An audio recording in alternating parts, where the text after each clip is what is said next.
Morning here in the Delaware Valley, the day after Super Bowl 57, in which the Philadelphia Eagles came up just short in losing to the Kansas City Chiefs.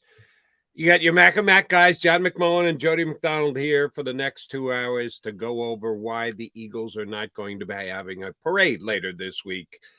You're truly in my comfortable climes. Jay McMullen in his hotel room out there in Arizona.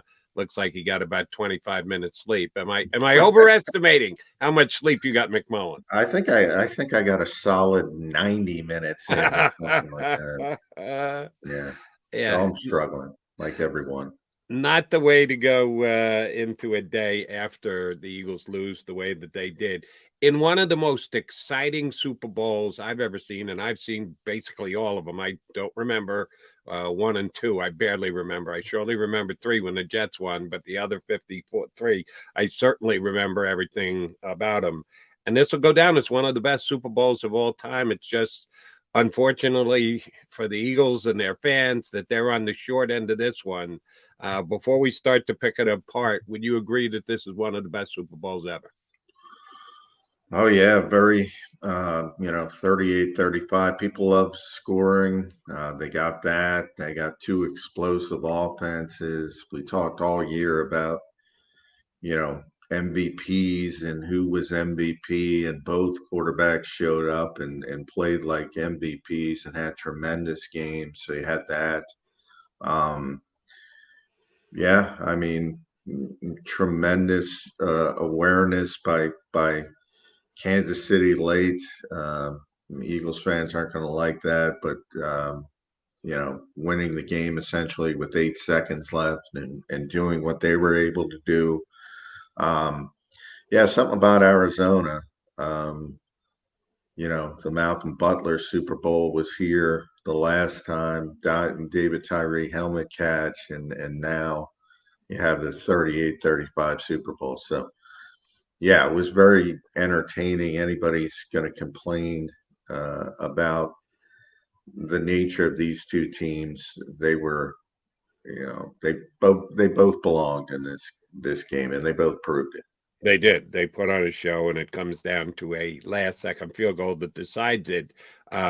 Just a quick shot at Arizona. That field was a stone cold mess and a Uh, shame. Now, as we could everyone do a said, 2 hour show on the NFL and logistics in this Super Bowl. They should be ashamed of themselves. But to the Eagles' credit, obviously the field was an issue. You know, Jason Kelsey said it. Sam Reddick said it was the worst field he's ever played on his entire life, which is, amazing for the Super Bowl. But both teams were on the same field. So right. both teams had the same, positives and negatives. So nobody was using that as a crutch. But the NFL should be ashamed of themselves for not doing a better job. They've had three amazing Super Bowls here, but that game was marred by the fact that the field just flat out was a mess. And you're right, it played the same for both teams. So it's not the reason that the Eagles lost the game, but it made it a lesser Super Bowl, which is too bad because it was such a superior Super Bowl.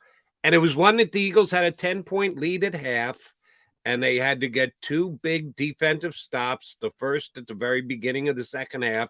That didn't happen. Patrick Mahomes limped out of the locker room. We saw him limp into it and then come out and look perfectly fine despite that high ankle sprain. That a nice tackle by TJ Edwards, fair tackle, hard tackle, had him limping off the field to end the first half.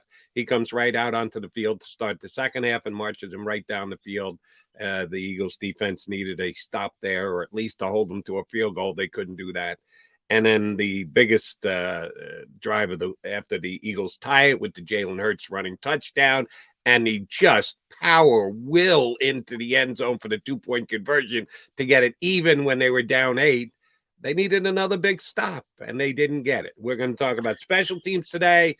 We're going to talk about an unforced error by Jalen Hurts, the only major mistake he made all game, and surely those were big factors in the game. Eagles couldn't get a big stop when they needed it, John. End of the start of the Yeah. second half and in the fourth quarter when the Eagles got the game tied, they just couldn't stop Patrick Mahomes and the Kansas City Chief offense. Nope. I go back to Super Bowl 52, and games have personalities. It's always stuck with me. And this was another one. This was a shootout. I said it when it was 7-7. I said, welcome to the shootout.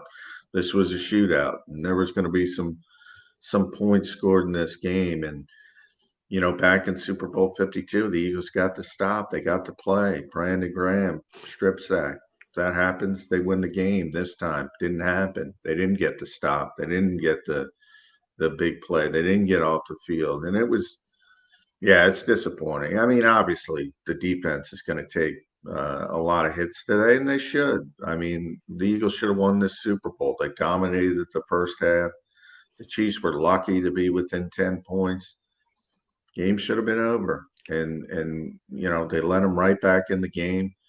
They had three straight, they had 4 possessions in the second half. Touchdown, touchdown, touchdown, field goal. And the only reason that wasn't a touchdown is because Jerick McKinnon was savvy enough to understand the game situation and get down. Otherwise, he was walking into the end zone. And I think maybe the Eagles were allowing him to walk in the end zone, and he was too smart. And Yep. He essentially ended the game by being savvy. And would Miles Sanders have done the same thing? I don't know. He's had that history of going out and when the Eagles are trying to run out the clock. So that you have to give Kansas City a lot of credit as well. But touchdown, touchdown, touchdown.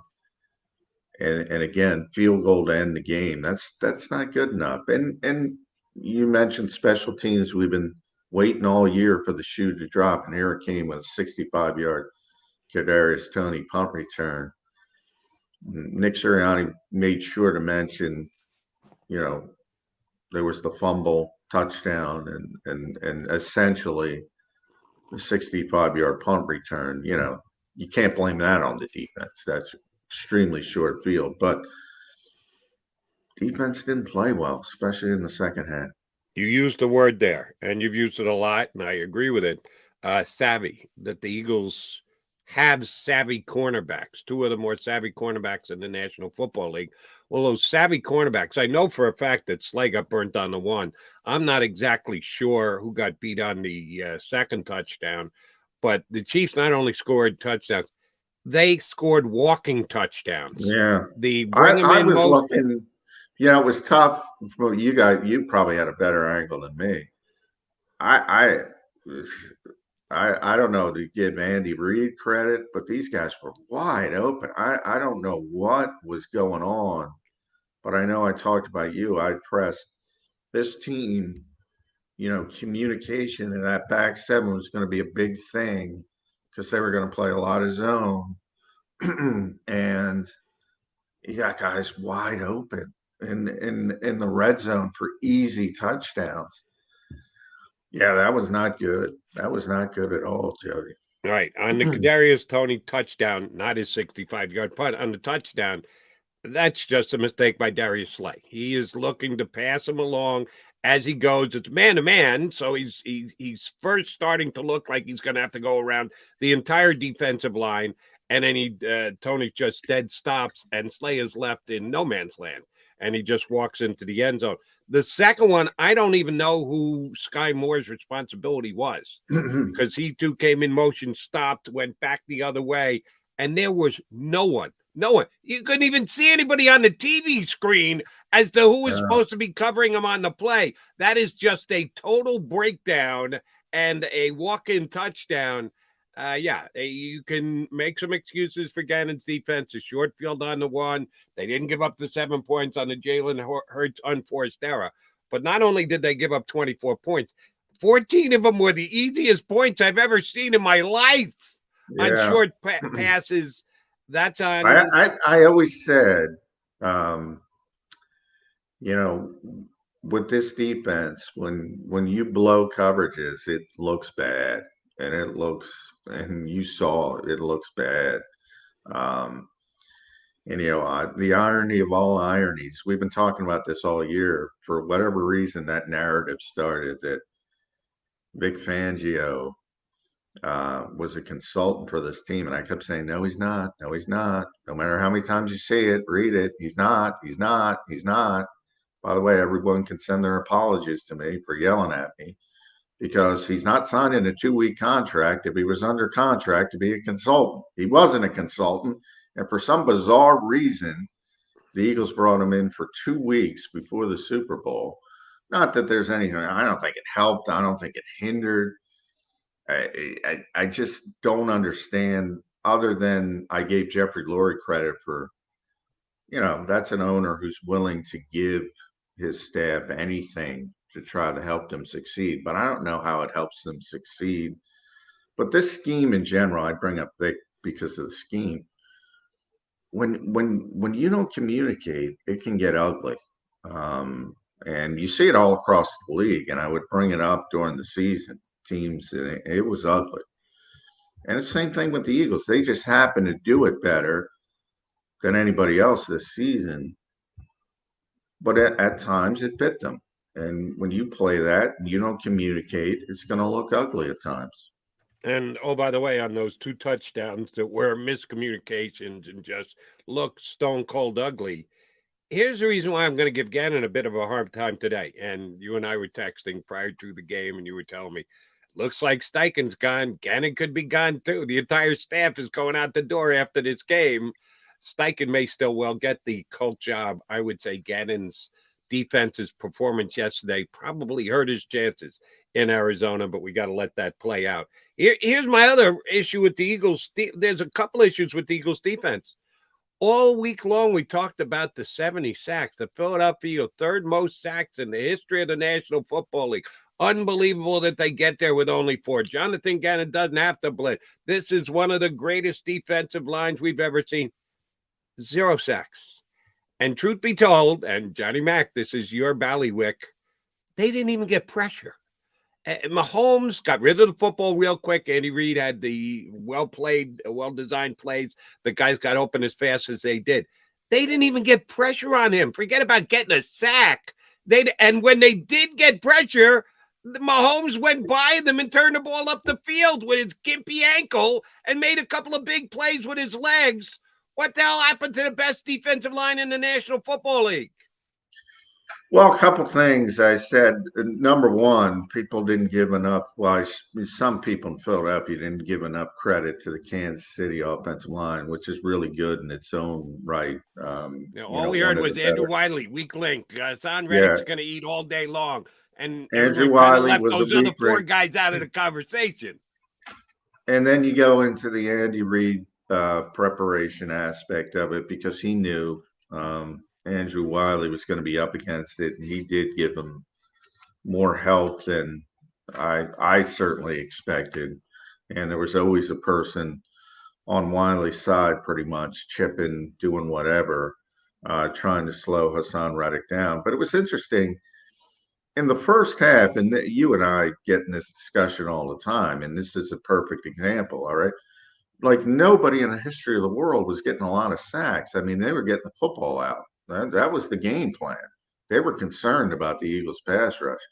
So Patrick Mahomes, was getting the football out. And that's why I always say, the Eagles went through that stretch of big sack games, and you looked at the quarterbacks and the Ryan Tannehills of the world, the Daniel Jones of the world. Again and again, they happen to go through the stretch with quarterbacks willing to hold on to the football, willing to give you.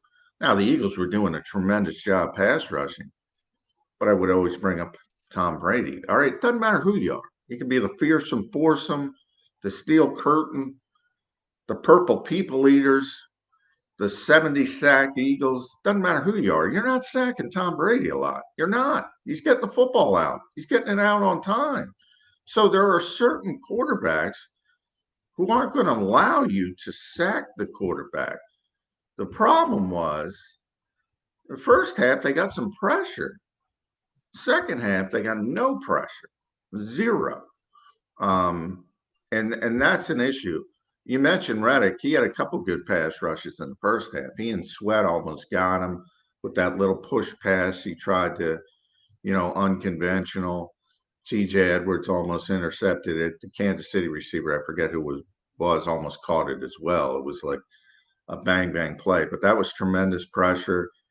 A couple times they had Mahomes uncomfortable in the first half. Second half, I mean, the second half was just a disgraceful defensive performance. There's no other way to frame it. As good as Kansas City is, and they are good. I mean, we're talking about first ballot Hall of Fame coach, best player in the game at playing quarterback. The Eagles dominated the first half of this game. They dominated. The score, Kansas City was happy to be within 10. The score wasn't indicative. I think the yards was 270 to 120 something. The time of possession, everything was going the Eagles' way to the point you're saying, oh, this might be a coronation in the second half. And it didn't turn out to be. We went from the coin toss, Jody. You know, we talk too much about the coin toss. Kansas City won the coin toss. Here we go. Defer. Eagles go right down the field. Score again. 3 for 3. They were 14-3 in coin tosses, 0-3 in the postseason. They lost every single coin toss. Every team deferred. Touchdown, touchdown, touchdown for the Eagles. And then when you went to the why you do that, the end of the second half, the end of the second quarter, Kansas City was a disaster. That's when Mahomes got hurt. The Eagles got the ball back. They had the chance. They only got a field goal. They had a chance to punch it in. They didn't. It didn't look bad for Kansas City. And they came out. They did get the football in the second half. They did score. They did settle things down. Maybe it was Rihanna. Maybe it was the extra time in the halftime show. I asked Nick about that. They were not the same team in the second half. Something happened.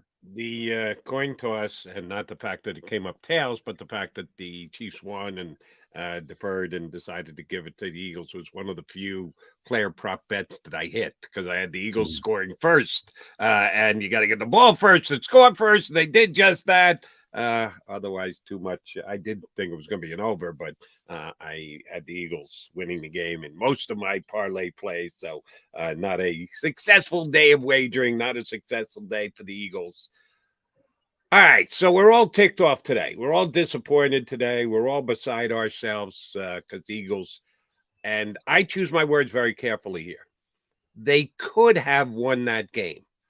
I will not say they should have won that game. I think that's dismissive and disrespectful to the Kansas City Chiefs, who did a hell of a job in rallying, getting the job done, and dominating the second half the way the Eagles dominated in the first half.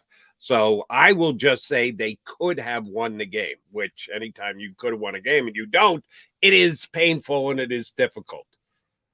But there's going to be at some point, and if it's not for you out there streaming with us in today, or later this week, or even next week, you can hold on to your mad and disappointment for as long as you think necessary.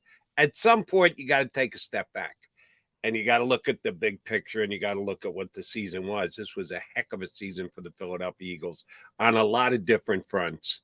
But first things first, let's start with the quarterback. Yes, I know Jalen Hurts dropped the football. Changing hands, unforced error. I know it's a term usually used in tennis, but it certainly fits here. No player had his hand on him before the ball came out, was scooped up in for a touchdown. It's a big play in the game, and that's on Jalen. But other than that, man, did he show out. He was step for step, play for play, in some ways better than Patrick Mahomes, who is the MVP, who's been there, done that, who is following the footsteps of Brady, a guy you're going to be talking about if he decides to play 20 years, is actually challenging him for the greatest of all time. Johnny Mac, that was a show that Jalen Hurts put on yesterday. Oh, he was tremendous, and it's a shame that they didn't win the game, because you're gonna, at least some. I think it's fewer and fewer, but you're still gonna have whatever you want to call them, the haters of the world. He was tremendous. I mean, I think he played better than Patrick Mahomes. I do. I think on that individual. I mean, one thing about Mahomes, I'm not criticizing Mahomes at all, but I just mentioned the way Kansas City was playing. I think his longest pass play was 22 yards, Jody. I mean, he only had 182 yards passing. Um, one of the most disappointing aspects of this game for the Eagles, I think, defensively, we haven't even got to. We will. Got plenty of time. Stopping the run. I mean, Kansas City was the much better running team. Miles Sanders got banged up early, was a non-factor, played a very poor game. Jalen Hurts carried this team offensively. Now, the receivers were good. Devonta was tremendous. AJ was tremendous. Dallas Goedert was great. Some of his throws to Dallas Goedert were just tight window, perfect throws. And then the running aspect, he set a new record for rushing yards by a quarterback. He had 3 touchdowns. You mentioned a 2-point conversion, just carried, putting the team on his back. I said, we had talked, and I never understood this mentality, but people had it, and now it becomes a footnote. If the Eagles win the game, that drive when they were down 35-27, what doesn't that answer? I mean, that it looked desperate. And you're saying the Eagles aren't used to this. Jalen can't do this. Bang, bang, bang. They go down the field. Yep. That looked like, from a momentum standpoint, because remember, you had the Kadarius Toney punt return, and then you're like, oh, and they're down 8 points. They score the touchdown, and it's getting late. And here they come right down the field. He gets the big play to Devonta, and all of a sudden the 2-point conversion. What more do you need to see? Jeffrey Lurie said it earlier in the week before the game. There's nothing left to see. He proved it again. He was the best player on the field in the Super Bowl, happened to be on the losing team. That would be a legendary drive in Philadelphia if the Eagles came back and won that football game. Now it's a footnote, much like the season. I said on the postgame show, this is still the best Eagles team of the modern era. It's never going to be viewed as that. It still is. You got to win. You got to win. Hold on. I was going to say, how can it be but not be viewed that way? Because it's easy. I say it all the time. The best Patriots team of the Tom Brady era didn't win. So they're not regarded, but that was the best team. That was the best group. The best team doesn't always win. I mean, people don't want to, the best Phillies team for local people, Ryan Howard, Jimmy Rollins, Chase Utley, that group, they won 1 World Series. They had a 3-year run where they were the best team in baseball. The worst of those 3 teams is the one that won. It happens all the time in sports, Jody. The 2 Eli Manning Super Bowl wins, by no means were the New York Giants the best team in football. They made nice runs. They played well at big spots. They played well on the big stage. The best team doesn't always win. You know that. No, John, I don't know that. You and I have different definitions. You can look up to a point and then go, oh, Super Bowl, 1 game, World Series, 1 game. No, the magnitude rises, and you have to win that game if you want to be considered all-time great. I understand, and more as we've gone on, more people have the Ricky Bobby rules, and I think Philadelphia. I'm writing about that today. Philadelphia is like ground zero of that, right? Because of the process. Either win or you're nothing. Either win or you're nothing. Either win or you're nothing. I don't like the way sports has gone in that direction, but that's the reality. I'm saying it's the reality. This team is now a footnote. And that's the most disappointing. That's more disappointing, I would think. I can't speak. Obviously, fans want to win the game.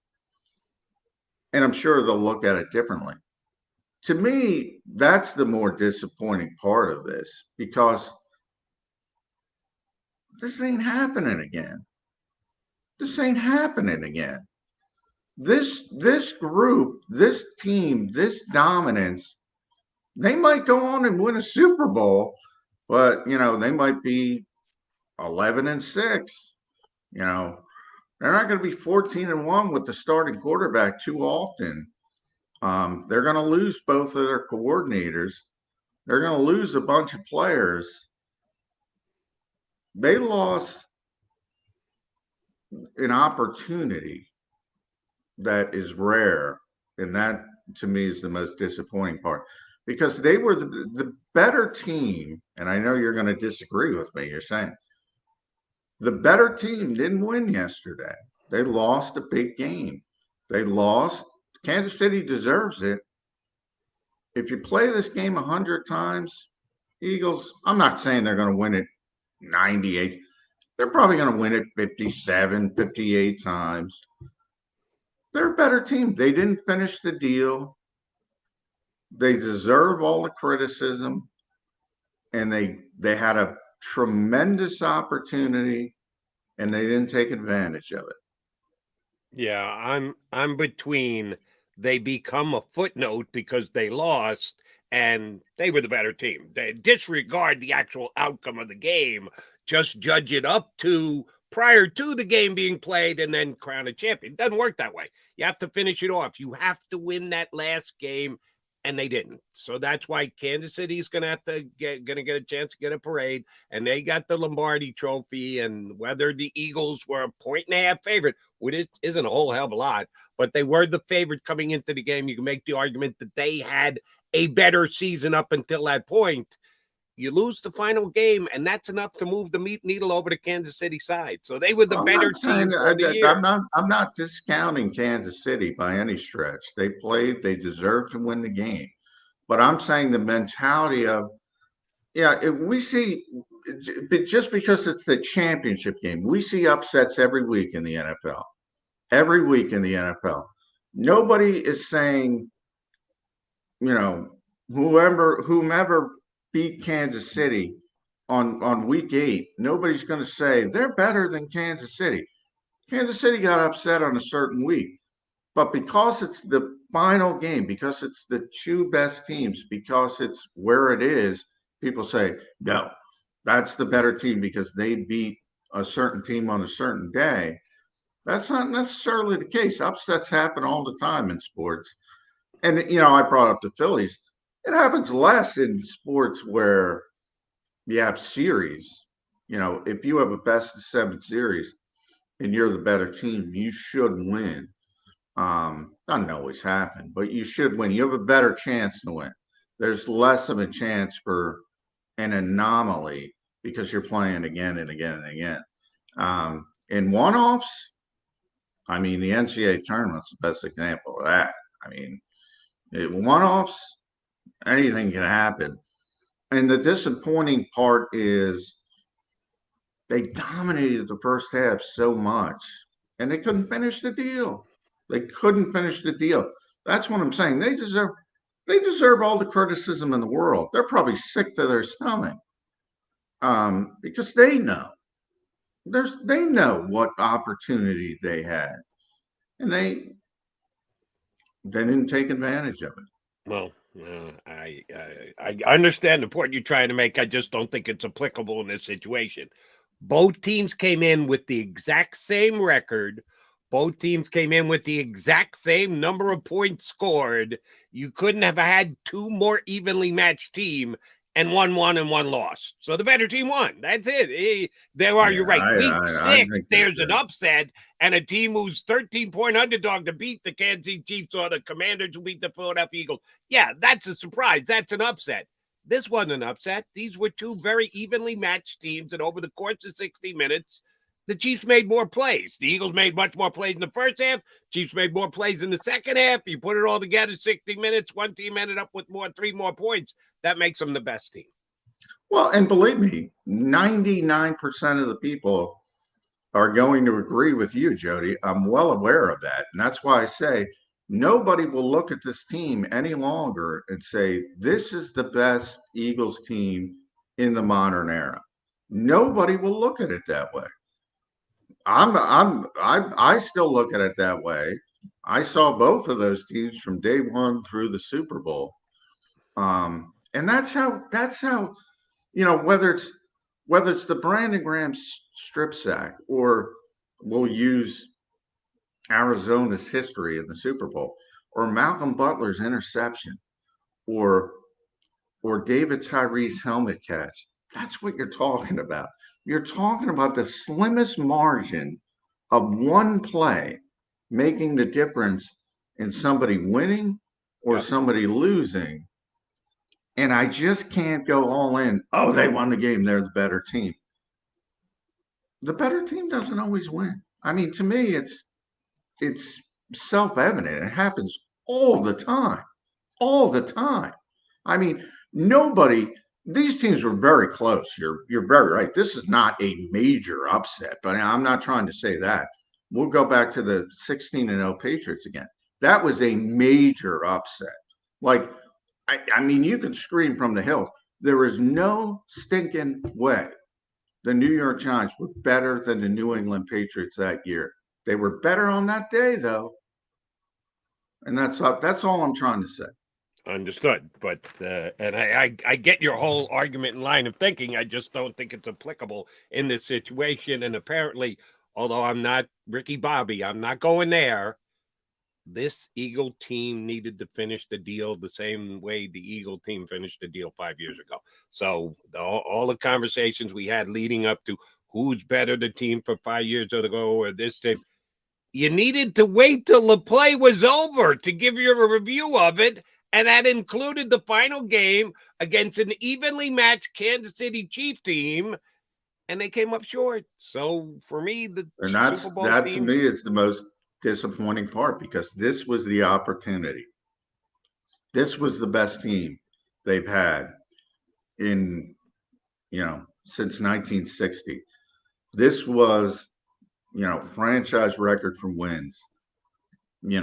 Throw out the two Gardner Minshew games, 70 sacks. When is that going to happen again? If people think this is coming, if people think this is the new normal, oh, they're going to go 14-0. They're going to get 70 sacks. It doesn't matter who they bring in. They're going to have this. They're going to have that. Career years all over the place, Jody. It's not going to happen again. So that's what I'm saying. As disappointing as the loss is, to throw away, that's probably too harsh of a word, but to not cash in on this opportunity, oof.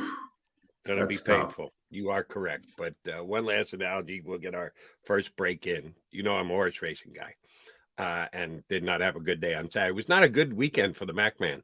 All my player props in the Super Bowl came up short because I had the Eagles winning the game and I couldn't pick a winner. Couldn't pick my nose on Saturday. It's a 6 furlong race. It's a mile race. It's a mile and a half race, whatever it is. They don't judge the winner until they come past the finish line. You can run the greatest race of all time up until the last 20 yards. And if another horse gets his nose in front of you, guess what? You go to the window with your ticket. You say, please pay me. I handicapped that race perfectly. They run it through the machine and they go, loser. It is decided at the finish line, not before, not throughout, not, oh my God, opened up 8 links on the backstretch and ran the fastest half mile in the history. No, all of that goes by the boards if you don't get your nose in front of the wire. I know, Jody. I know. It's only gotten worse. And I always, because it's a tremendously funny movie, but I always get a kick out of it. Because it was actually Ricky's dad in the movie who said, if you're not first, you're last. And in the movie, it stuck with young Ricky Bobby. And then later in the movie, everyone forgets, he told him, son, I was drunk. You could finish first, second, third, fourth.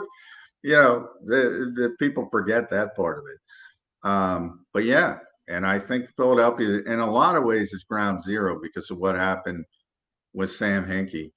And even Sixers fans to this day, Jody, from being on WIP talking to Cool, they moved the goalposts. But remember, at the time, it was about championships.